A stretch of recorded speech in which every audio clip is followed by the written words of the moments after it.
नमस्कार मित्रांनो, आमच्या चॅनलवर नवीन असाल तर चॅनलला नक्की सबस्क्राईब करा, म्हणजे तुम्हाला मालिकेचे नवनवीन एपिसोड सर्वात अगोदर पाहायला मिळतील. तर तुला शिकवीन चांगलाच धडा या मालिकेच्या एपिसोडमध्ये काय दाखवण्यात आले ते आपण बघणार आहोत. तर असं आहे की चारुवास हे अक्षराच्या घरी जायला निघतात, तर तेवढ्यात त्यांना दुर्गी अडवते. दुर्गी त्यांना बोलते की कुठे चालले मोठे मालक. तर चारुवास मागे 4 पावलं येतात आणि बोलतात की काळी मांजर आडवी गेली की 4 पावलं मागे यावे लागते. तर मग ती दुर्गी विचारते, माझा प्रश्न काय आहे, तुम्ही कुठे चालला होतात. तर चारुवास मनातल्या मनात बोलतात, हिला जर आपण सांगितलं तर ही त्या भुवनेश्वरीला सांगेल आणि ती मला घरातनं बाहेर जाऊ देणार नाही. म्हणून चारुवास काहीतरी शक्कल लढवतात आणि तिला घालवण्याचा प्रयत्न करतात. चारुवास तिला बोलतात, माझ्यासाठी पाणी आण बरं.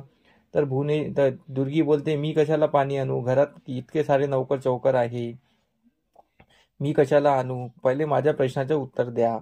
तर चारुवास बोलतात, काय. तर दुर्गेश्वरी बोलते की तुम्ही कुठे चालला होता.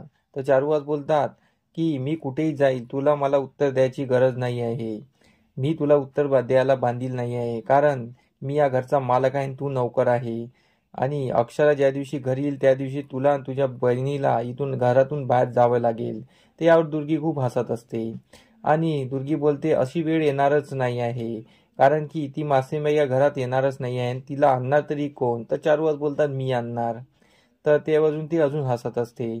इकडे भुवनेश्वरी शाळेत आलेली असते आणि ती फुलपगारेंना भेटली असते आणि फुलपगारेंना ती बोलते की फुलपगारे, हा शाळेचा आज आखरी दिवस आहे, आम्ही या शाळेला बंद करणार आहे, कारण नेहमीचा ताळा लावणार आहे, कारण की या शाळेपासून आम्हाला काही फायदा नाही आहे. नेहमी तुम्हाला फंड द्यावा लागतो, आम्हाला काही काम नाही आहे शाळेचं, आम्ही उद्यापासून हे बंद करणार आहे, आमचा डिसिजन झालेला आहे.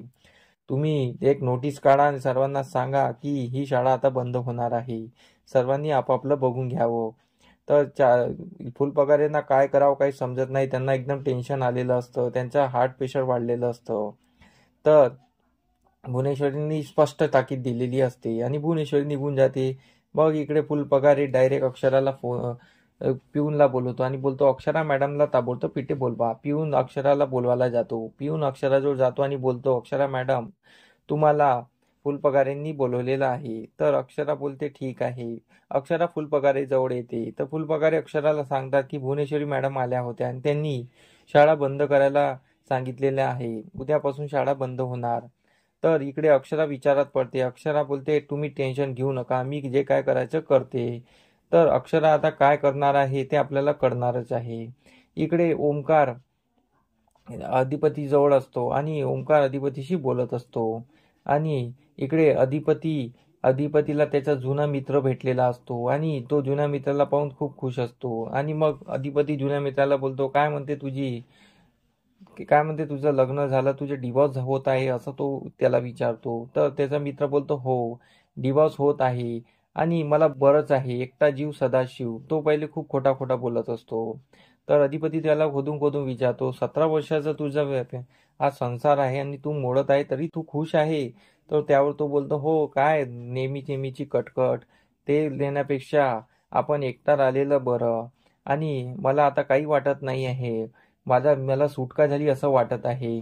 मग अधिपती त्याला सर्व विचारल्यानंतर म्हणतो, पण तुझ्या चेहऱ्याहून तसं वाटत नाही आहे, तू दुखी वाटत आहे. मग तो खरं बोलतो की हो रे, मी दुखी आहे, कारण की माझ्या चेहऱ्यावर जरी हसू दिसत असलं तरी माझ्या मनात खूप खंत आहे आणि की मी नेहमी त्यांची आठवण करत राहतो. पण तू असं करू नको, तू वहिनीपासून लांब जाऊ नको आणि त्यांना कधी डिवोर्स देऊ नको. तुम्ही दोघंही एकमेकांना जपा. हेच खूप सुंदर आयुष्य आहे. फक्त माझ्यासारखी चूक करू नको. असा बोलून तो निघून जातो. मग अधिपती विचार करतो की आपण आता ठाम मत करायचं आणि अक्षरा मॅडमला म्हणजे मास्तरीन बाईला आपण डिवोर्स द्यायचा नाही म्हणजे नाही, हा आपला फायनल निर्णय असतो.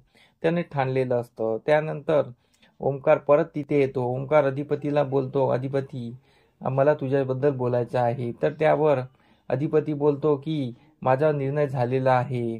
आपण मास्तरीणबाईला जे पाहिजे, त्यांना जे आहे आवश्यक आहे, त्यांना जे पाहिजे आहे ते त्यांना देऊया. तर ओमकार बोलतो, काय द्यायचं आहे. तर त्यांना काडीमोड पाहिजे ना, मी काडीमोड द्यायला तयार आहे. पण काही वेळा पहिलेच हा अधिपतीने ठाणलेलं असतं की त्यांना काळी मोड नाही द्यायचा, पण त्यांच्यापासून डिवॉर्स नाही घ्यायचा आणि आता हा अचानक कसा काय बदलला, हे एक पाहणं रंजक ठरणार आहे आपल्याला समोरील एपिसोडमध्ये, की हा अधिपतीचा वेगळा प्लॅन आहे. इकडे चारू अक्षराच्या घरी आलेले असतात. ते अक्षराच्या बाबाशी बोलत असतात आणि त्यांचं बोलणं होत असतं. ते आपल्याला समोरील करणारच आहे आणि इकडे अक्षराही विचारात पडलेली असते. तर आपल्याला समोरील भागात हेच पाहणं रंजक ठरणार आहे, की चारुवास सर्व सत्य अक्षराच्या बाबाला सांगणार आहे आणि इकडे अधिपतीचा वेगळाच प्लॅन आहे काहीतरी करण्याचा, तो आपल्याला पाहायला मिळणार आहे. तर आमचा एपिसोड कसा वाटला मला कमेंट करून नक्की सांगा. धन्यवाद. मंडळी, तुम्हाला आमचा व्हिडिओ कसा वाटला हे आम्हाला कमेंटद्वारे नक्की कळवा. तेव्हा आम्ही तुमच्या प्रतिसादाला उत्तर नक्की देऊ आणि आमचे व्हिडिओ बघत राहा. आमचा व्हिडिओ किती छान वाटतो हे आम्हाला कमेंटमध्ये नक्की सांगा. धन्यवाद.